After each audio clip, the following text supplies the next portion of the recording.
Video में स्वागत है बिहारी एजुकेशनल अड्डा में। दोस्तों आज का जो क्लास है अवतल दर्पण में F बराबर R/2 या R बराबर 2F सिद्ध करना है। चलिए आइए देखते हैं कैसे सिद्ध करेंगे। सबसे पहले हमें क्या करना पड़ेगा, एक दर्पण बनाना पड़ेगा। क्या करना पड़ेगा, एक दर्पण का निर्माण करना पड़ेगा जो कि अवतल दर्पण होगा। क्या होगा, अवतल दर्पण होगा। तो हमने एक अवतल दर्पण क्या कर लिया, बना लिए अवतल दर्पण। और इसमें सिद्ध करना है F बराबर R/2 या R बराबर 2F, जो एग्जाम के दृष्टिकोण से काफी वीवीआई है। एग्जाम के दृष्टिकोण से काफी वीवीआई है जो हमें सिद्ध करना है। चलिए आइए देखते हैं। सबसे पहले जो है इसमें फिगर बनाना सीखना पड़ता है। अगर फिगर सही से बनाने आ गया तो क्वेश्चन यूं ही बन जाएगा। सबसे पहले इसके क्या करेंगे, मुख्य अक्ष से एक रेखा खींचेंगे। मुख्य अक्ष से एक रेखा खींचेंगे। ये पोल हो गया। क्या हो गया, ये तो ध्रुव हो गया, तो इसे हम P से सूचित करते हैं। इसके समानांतर एक और रेखा खींचेंगे, आपतित किरण। इसके समानांतर एक आपतित किरण गुजारेंगे। क्या गुजारेंगे, आपतित किरण गुजारेंगे। अब किसी सतह पर अगर आपतित किरण टकराएगी, जैसे मान के चले इधर से किरण आ रही है, अगर हम दर्पण यहाँ पर लगाए रखते हैं तो इधर से किरण आ रही है, तो दर्पण से टकरा के जैसे आईना उईना के चमकाता होगा घर में, धूप में ले जाकर आईना चमकाता है तो घर पर चमकता है, लाइट करता है ना, ठीक उसी प्रकार यहाँ पर अगर आपतित किरण आ रहा है तो परावर्तित भी होकर जाएगा। तो ये किरण जो आपतित किरण आती है तो परावर्तित के बाद ना फोकस से गुजर जाती है। कहाँ से गुजर जाती है, फोकस से होकर गुजरते हुए चल जाती है, यानी फोकस से गुजर कर चल जाती है। परावर्तित किरण फोकस से होकर गुजर जाती है, तो आपतित किरण और परावर्तित किरण के बीच में एगो लंब होता है। हमने पढ़ा है परावर्तन का जो है तो परावर्तन का जो पहला नियम है, क्या कहता है, आपतित किरण यानी ये वाला किरण, परावर्तित किरण। ये दोनों को आपतित किरण जहाँ टकराती है उसे कहते हैं आपतन बिंदु। इस पर एगो लंब डाला गया, एक ही समतल में होता। आईना के टेढ़ देखा, घर में मुंह देखने वाला टेढ़ रहता है ना, सिर्फ दिखाने के लिए क्या करते हैं, हम फिगर ऐसा बनाते हैं ताकि समझ में आए अवतल दर्पण और ये उत्तल दर्पण है। तो हम सिद्ध कर रहे हैं अवतल दर्पण में। तो यहाँ से एक लंब डालेंगे, डॉट लाइन से क्या करेंगे, एक लंब डालेंगे जो कहाँ से गुजरेगा, वक्रता केंद्र से गुजरेगा। कहाँ से गुजरेगा, वक्रता केंद्र से। अब सबका क्या करेंगे, हम नामकरण कर लेंगे। अवतल दर्पण का जो नाम रख देंगे MM' रख दीजिए, AB रख दीजिए, आपका मन, आप कुछ भी रख सकते हैं, जैसे मैंने रख लिया। अब क्या सिद्ध करना, अब सिद्ध करने से पहले हम जितना काम फिगर में किए उतना काम को क्या करेंगे, हम लिख देंगे। तो लिख, चलिए आइए लिखते हैं। हम लिखेंगे, क्या लिखेंगे, माना कि, माना कि MM' एक अवतल दर्पण है। क्या है, अवतल दर्पण है जिसके प्रधान अक्ष के समांतर यानी मुख्य अक्ष के समानांतर AB एक आपतित किरण है, जिसके मुख्य अक्ष के समानांतर एक आपतित किरण, कौन सी किरण है, AB, आपतित किरण AB है, जो परावर्तन के बाद फोकस, इसे किससे सूचित करते हैं, फोकस को F से, गुजरती गुजरती है। तो क्या सिद्ध करना है कि क्या सिद्ध करना है, सिद्ध करना है F बराबर R/2 या R बराबर 2F, F बराबर R/2 या R बराबर 2F। चलिए आइए देखते हैं किस प्रकार से हम इसको जो है सिद्ध करेंगे।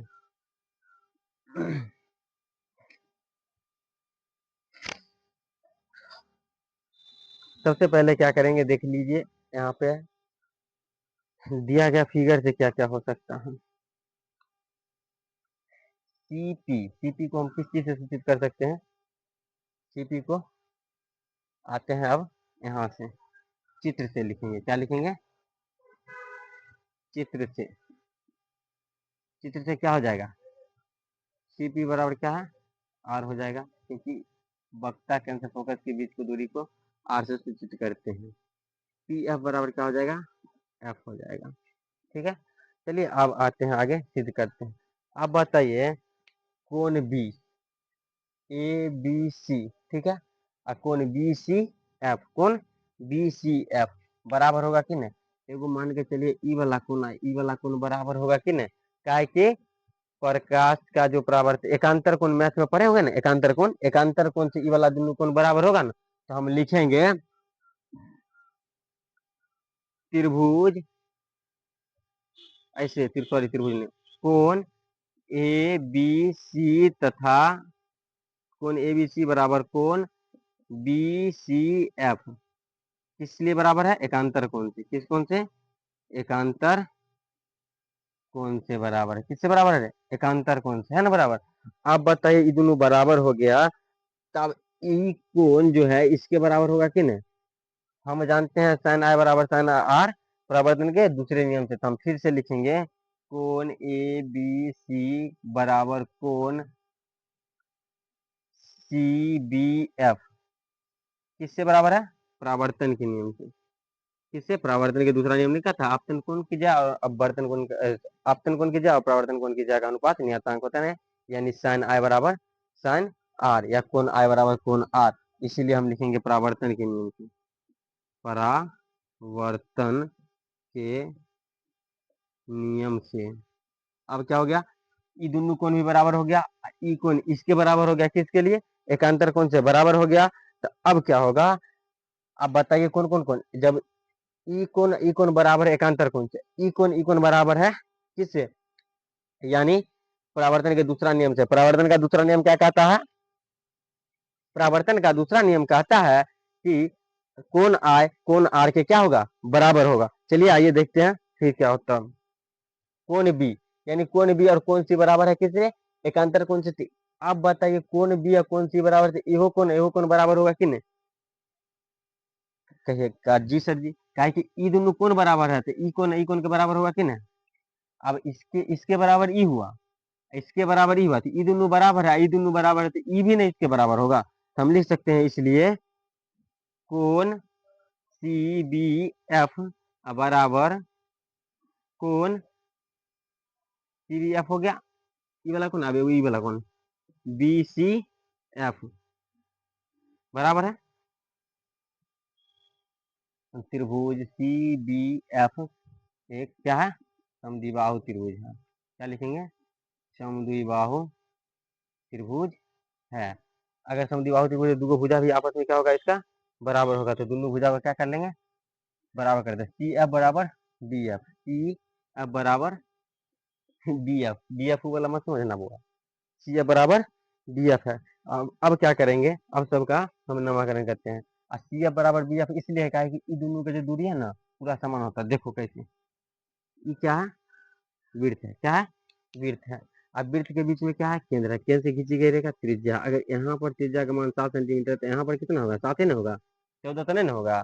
तो इसी प्रकार से ये विड्थ है, विड्थ का ये केंद्र है, इसका जो ई है ना इसके बराबर है, ई बराबर है तो एहो बराबर होगा, एहो बराबर होगा, ठीक है। तो हम लिख सकते हैं सी एफ बराबर बी एफ लिख दिए। अब कैसे लिखे तो समझ में आ गया। अब सी एफ बराबर बी एफ हुआ कैसे, क्योंकि